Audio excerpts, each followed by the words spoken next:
जय हिंद। आज हम रस का अध्ययन करेंगे। रस का शाब्दिक अर्थ होता है आनंद। काव्य को पढ़ने या सुनने से जिस आनंद की अनुभूति होती है उसे रस कहते हैं।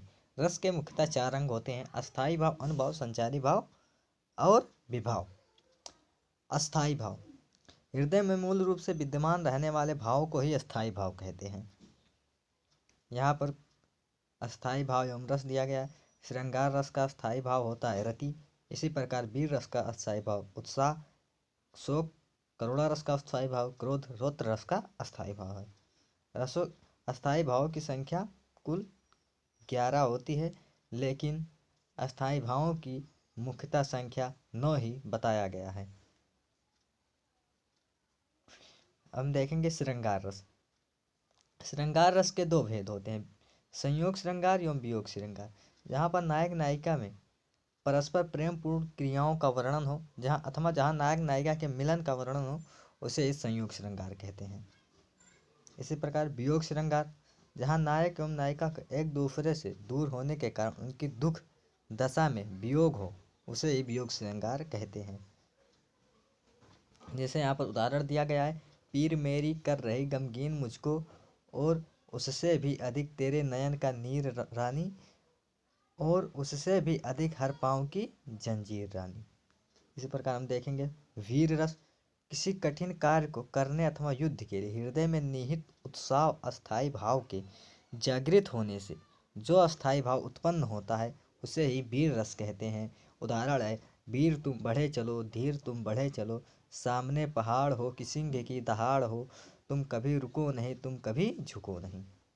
अब देखेंगे हम शांत रस। जहाँ संसार के प्रति निर्वेद रस रूप में परिणत होता है, वहाँ शांत रस होता है। अथवा जहाँ पर जब हमारे हृदय में जब हमारे हृदय में निर्वेद नामक अस्थाई भाव जागृत होता है तो वहाँ पर शांत रस होता है। उदाहरण है: मन रे तन कागज का पुतला, लागे बूंद बिनस क्षय छिन में, गर्व करे क्या इतना। इस प्रकार करुण रस। इष्ट वस्तु की हानि, इष्ट मतलब होता है प्रिय वस्तु की हानि, अथवा वस्तु का लाभ प्रिय का चिर वियोग। अर्थ हानि, यहाँ पर अर्थहीन रहा लेकिन यहाँ पर अर्थ हानि हो गया है। आदि से जहाँ शोक भाव की परिपुष्टि होती है वहाँ ही करुण रस होता है।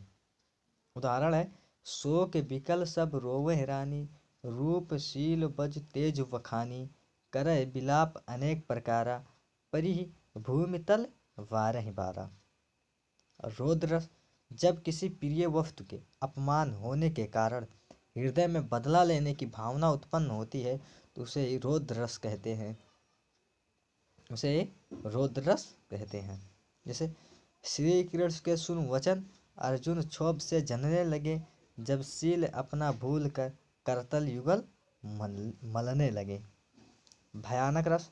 भयप्रद वस्तु अथवा घटना को देखकर अथवा प्रबल शत्रु के विद्रोह आदि से भय का जब संचार होता है, यही भय अस्थाई भाव जब विभाव अनुभाव संचारी भाव से परिपुष्ट होकर अस्वस्थ हो जाता है तो वहाँ पर भयानक रस की उत्पत्ति होती है। जैसे उदाहरण में लिखा गया है: एक ओर अजगर लखी, एक ओर मृगराय, बिकल बिटोही बीच ही परियो मूर्छा खाए।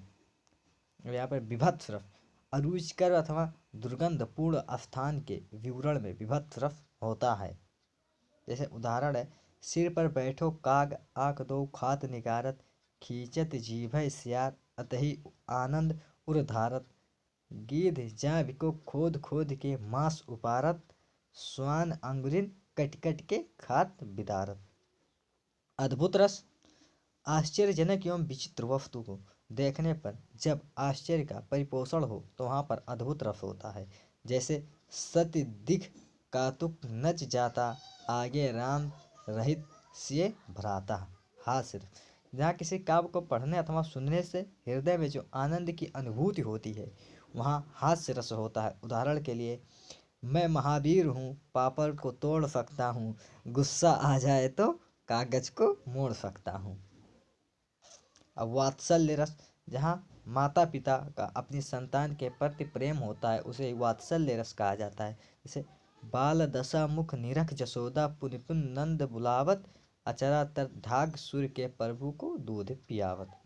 भक्ति अथवा भागवत रस, जहाँ ईश्वर के प्रति प्रेम और उनके गुणों का गान करना तथा उनकी प्रशंसा करने में भक्ति की व्यंजना होती है, वहाँ पर भक्ति अथवा भगवत रस होता है। जैसे राम जप राम जप राम जप वावरे घोर भव नीर निधि नाम निज नाउरे।